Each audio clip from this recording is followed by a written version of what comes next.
Hello विद्यार्थियों, आप सभी का एसडी स्टडी सेंटर में बहुत बहुत स्वागत और अभिनंदन है। कैसे हैं आप लोग? आशा करता हूं आप लोग मज़े में होंगे और पढ़ाई कर रहे होंगे। तो विद्यार्थियों, हम लोग अपना English grammar basic to advance शुरू कर चुके हैं, जिसमें हम लोग एक क्लास कर चुके हैं।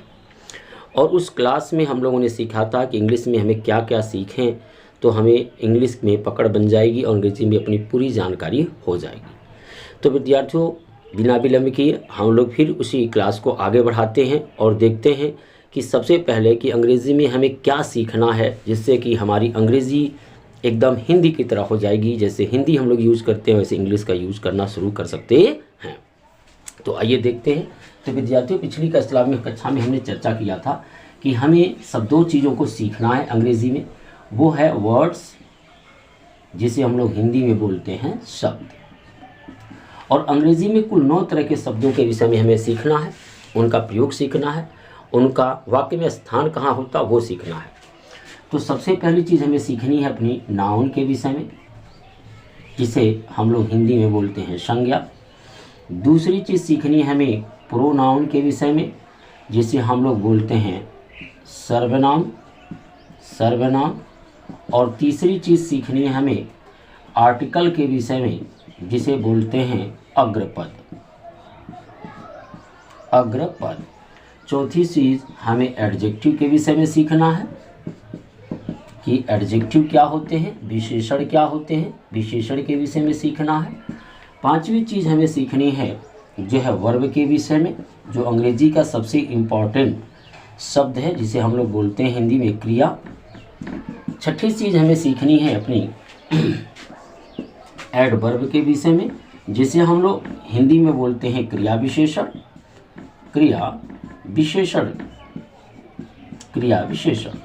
और सातवीं चीज़ हमें सीखनी है प्रीपोजिशन, जिसे बोलते हैं संबंध सूचक अव्यय। और आठवीं चीज़ सीखनी है हमें कंजक्शन के विषय में, समुच्चय बोधक अव्यय जिसे बोलते हैं। और नवी चीज़ सीखनी है हमें इंटरजेक्शन के विषय में, जिसे हम लोग आश्चर्य बोधक कहते हैं। तो इस तरह से हमें ये कुल 9 प्रकार के शब्दों को अंग्रेज़ी में सीखना है, तब जाकर के हमारी अंग्रेज़ी प्रवीण बनेगी हिंदी की तरह। तो विद्यार्थियों, 9 प्रकार के शब्दों के विषय में हमें सीखना है, और साथ ही हमें सेंटेंस के विषय में सीखना है। जो 5 तरह के अंग्रेजी में सेंटेंस होते हैं। पहला है आपका सेंटेंस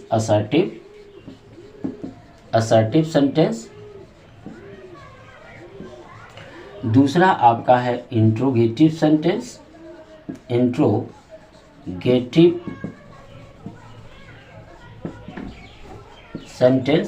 और तीसरा सीखना हमें इंपरेटिव सेंटेंस।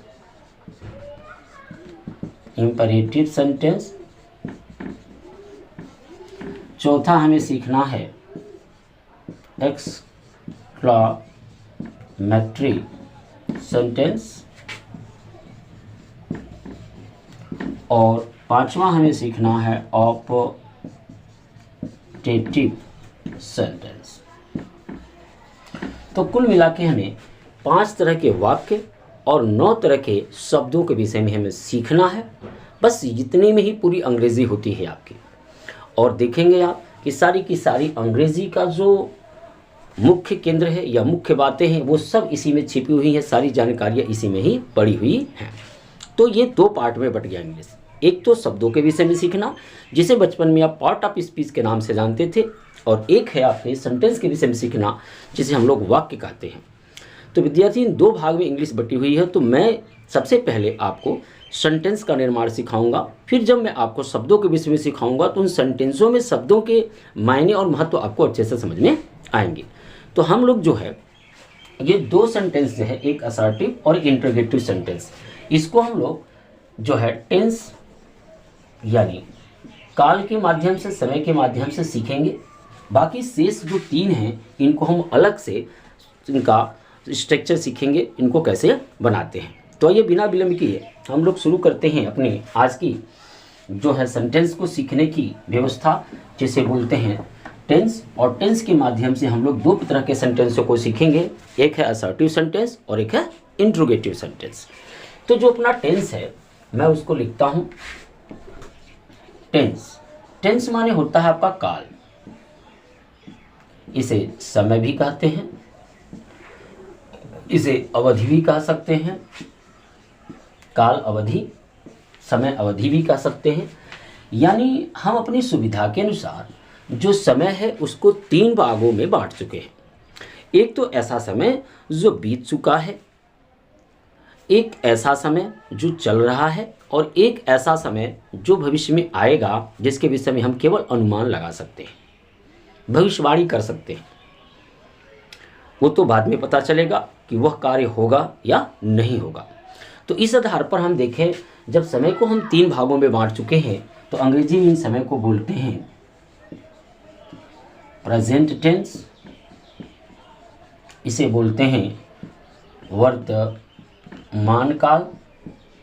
अब कोई भी हिंदी वाक्य अगर आप पढ़ रहे हो और उसके अंत में है, हूँ, हो आता है तो वह प्रेजेंट टेंस कहलाता है।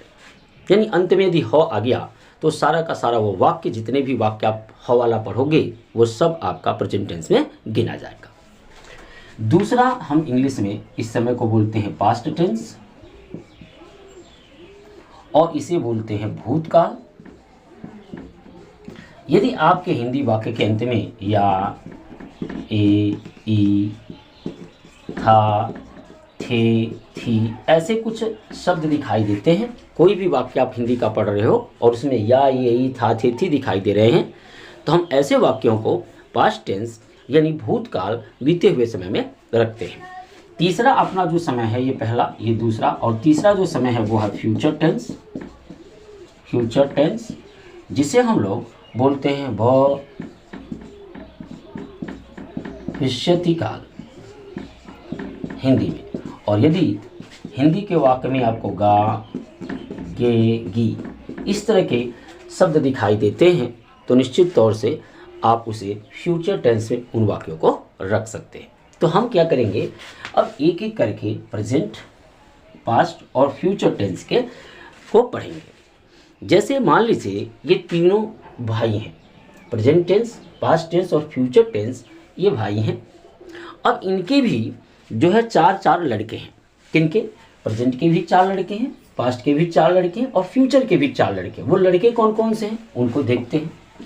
तो ये 4 लड़के यूं हैं। पहला है इंडेफिनिट, दूसरा है कंटीन्यूअस, तीसरा है परफेक्ट और चौथा है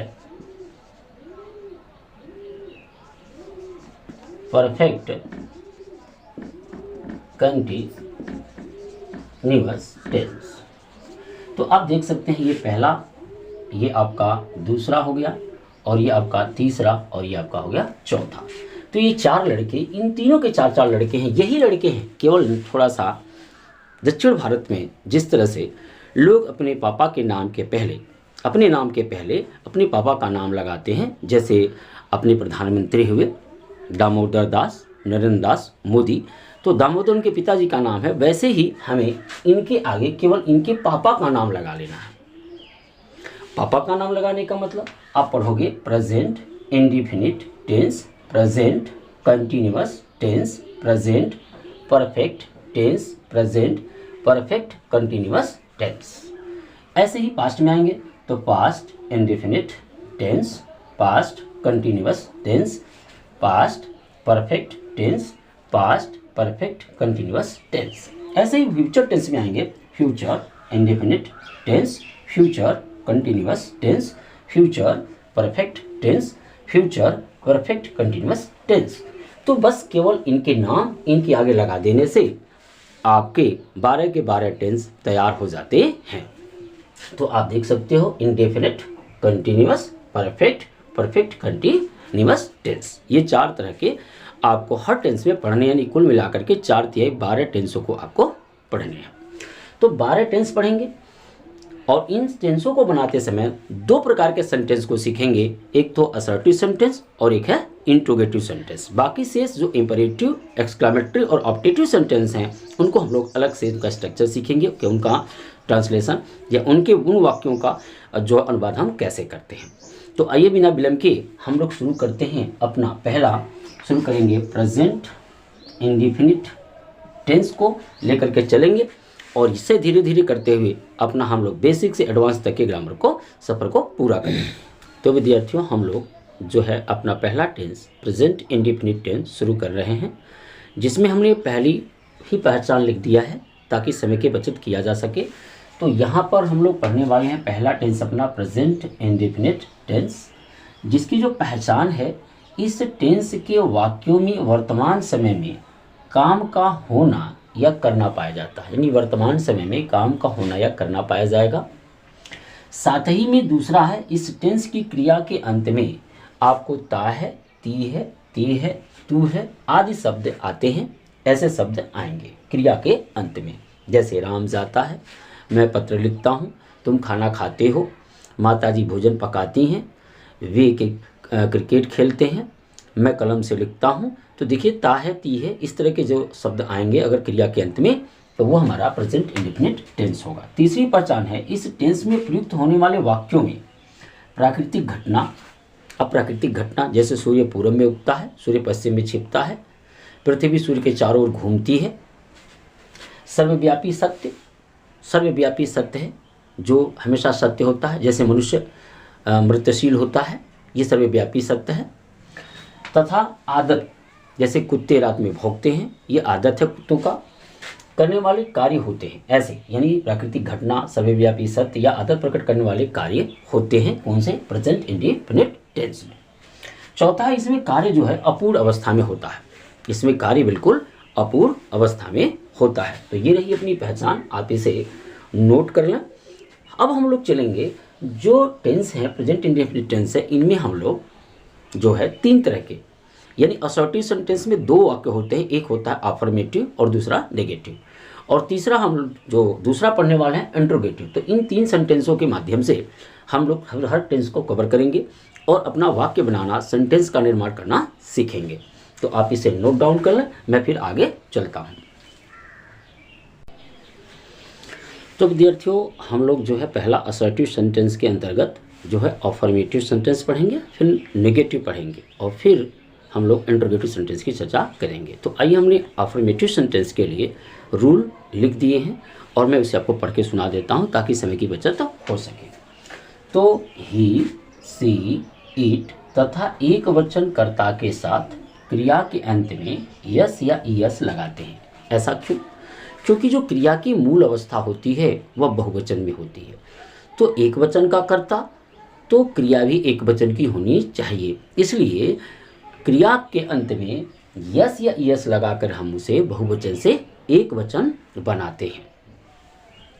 तो इसलिए पहला रूल हुआ कि ही, सी, इट तथा एक वचन का कोई कर्ता हो, काम करने वाला कारक जो एक वचन का हो, तो उसके साथ जो क्रिया प्रयुक्त करेंगे मूल अवस्था, तो उसके अंत में यस या ईएस लगाते हैं। आइए देखते हैं कहाँ यस लगाना है और कहाँ ईएस। तो जिन क्रिया के अंत में ओ आए, सी एच आए, एक्स आए, डबल एक्स आए, एस एच आए, वहाँ आप क्या लगाओगे, ईएस जोड़ते हैं, अन्यथा शेष जो भी क्रिया होगी उसके अंत में यस जोड़ते हैं। तीसरा रूल है, आई वी यू दे तथा बहुवचन कर्ता के साथ यस या यस नहीं जोड़ते। क्यों? क्योंकि क्रिया की मूल अवस्था अपनी बहुवचन में होती है, तो कर्ता बहुवचन की, तो क्रिया भी अपनी बहुवचन की होनी चाहिए, इसलिए बहुवचन कर्ता के साथ क्रिया के अंत में यस या यस जोड़ने की जरूरत हमें नहीं पड़ती है। तो ये अपने मुख्य रूप से तीन नियम हैं। अब आइए कुछ उदाहरणों के साथ इस टेंस को समझते हैं। तब तक आप ये नियम लिख लीजिए वीडियो को रोक करके, मैं आगे चलता हूँ। तो विद्यार्थियों, आपका जो है मैंने मेथड लिख दिया कि सबसे पहले जो अपनी अंग्रेजी में वाक्य का स्ट्रक्चर होगा किसी भी सेंटेंस का, उसमें सबसे पहले आपकी कर्ता होगी, फिर उसके बाद क्रिया होगी, फिर आपकी कर्म होगी, यानी subject plus verb plus object होगी। जैसे मैं कहूँ वह घर जाता है, वह घर जाता है, तो आप देख सकते हो यहाँ पर हिंदी में सबसे पहले आपकी कर्ता होती है, फिर उसके बाद कर्म होता है और उसके बाद होती है क्रिया। क्रिया यानी यहाँ कर्ता, ये कर्म और ये क्रिया। और इंग्लिश में क्या है, जो ये ऑब्जेक्ट है वो यहाँ जाएगा और क्रिया क्या आएगी, यहाँ आएगी। तो हमें करना क्या है, जब भी हिंदी वाक्य का अंग्रेजी बनाएंगे तो कर्ता तो वहीं रहेगा अपने स्थान पर, लेकिन लास्ट वाले शब्द की अंग्रेजी बीच में और बीच वाले शब्द की अंग्रेजी क्या करेंगे, लास्ट में लिखने का कार्य करते हैं। तो अपना एकदम ये सीरियल बन जाता है आपका, अपना ये जो है जिस तरह से जिस क्रम में है उस क्रम में वो बन जाता है। तो आइए मैं इसे बनाकर दिखाता हूँ। तो आप देखेंगे सबसे पहले कर्ता लिखूंगा, वह की अंग्रेजी होगी ही, और ही है अपना एक वचन, तो जाने की अंग्रेजी होती है गो, तो गो के अंत में ओ है तो यहाँ ईएस जोड़ेंगे, ही गोज। उसके बाद टू, घर के लिए house, he goes to house, वह घर जाता है। इसी को मैं थोड़ा और बड़ा करके आपको दिखाता हूँ, आपको सारा स्ट्रक्चर वैसे ही होगा। चलिए मैं दिखाता हूँ, थोड़ा सा इसे और बड़ा करता हूँ। वह अपने पिता के साथ घर जाता है, वह अपने पिता के साथ घर जाता है। थोड़ा सा मैंने इसे बड़ा कर दिया ताकि बड़े अनुवाद दे करके आप डर न जाएं। तो आपको सबसे पहले देखिए यहाँ आ गया अपने। जब भी अपने की अंग्रेजी आए तो ही हो या किसी पुरुष का नाम हो तो उसके साथ अपना अंग्रेजी हिज, सी हो किसी महिला का नाम हो तो उसके साथ अपना अंग्रेजी हर, दे हो इन सब का बहुवचन हो तो दे नहीं, पहले हम इट लिखते हैं। अगर इट हो तो उसके साथ अंग्रेजी इट्स लगाते हैं। दे हो या इनका कोई बहुवचन हो तो इन तीनों में से किसी का भी बहुवचन हो तो उसके साथ अपना अंग्रेजी देयर का इस्तेमाल करते हैं। ऐसे ही आई के साथ हम अपना अंग्रेजी माई, वी के साथ अपना अंग्रेजी आवर, यू के साथ अपना अंग्रेजी योर का प्रयोग करते हैं। आप इसे नोट डाउन कर लें, आपको ट्रांसलेशन करने में मदद करेगी। तो चलिए अब हम इसका अनुवाद करते हैं। तो अनुवाद करने के लिए हमने कहा कि हिंदी में जो है पहले कर्ता, बीच में कर्म होते हैं और क्रिया लास्ट में होती है। तो हमें करना क्या है, कर्ता लिखना है और लास्ट क्रिया को यहाँ लाना और बीच वाले को धीरे धीरे इस साइड में ले जाना। जैसे ही, जाता का अंग्रेजी होता है गो, गो एक बच्चा तो गोज, गो के बाद दूसरा टू लगता है, ही गोज टू। यहाँ घर है तो इसकी अंग्रेजी लिखेंगे हाउस। अब साथ की अंग्रेजी विथ और अलोंग दोनों इस्तेमाल कर सकते हैं। विथ, अब अपने पिता के साथ तो ही के साथ अपना अंग्रेजी हिज और पिता का हो जाएगा फादर। तो आपने देखा मैंने कैसे इसको बनाया, पहले कर्ता लिखा, फिर क्रिया को बीच में लाया और जो बीच वाले शब्द थे उनको हमने लास्ट में लिखा। नहीं, पहले कर्ता लिखा, फिर क्रिया लिखा, फिर घर की अंग्रेजी, फिर साथ, फिर अपने पिता के साथ लास्ट में लिख दिया। तो ये कुछ होती है अपनी इंग्लिश की स्ट्रक्चर। हिंदी में जो है कर्म बीच में होता है और क्रिया लास्ट में होती है, जबकि अंग्रेजी में क्रिया बीच में होती है और कर्म अपने क्या होते हैं, लास्ट में होते हैं, यानी ऑब्जेक्ट अपने लास्ट में लिखे जाते हैं। आइए कुछ और उदाहरणों के साथ मैं इसे और बेहतरीन ढंग से आपको समझाता हूँ। तो हमारा जो अगला एग्जाम्पल है वह है वे क्रिकेट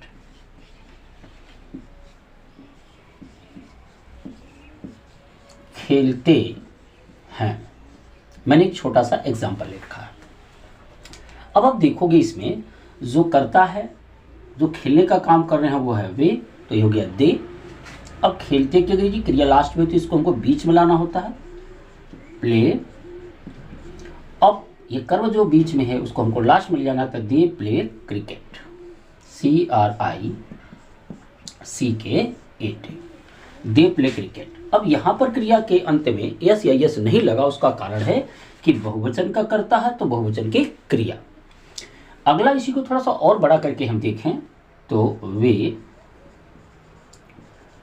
अपने मित्रों के साथ स्कूल में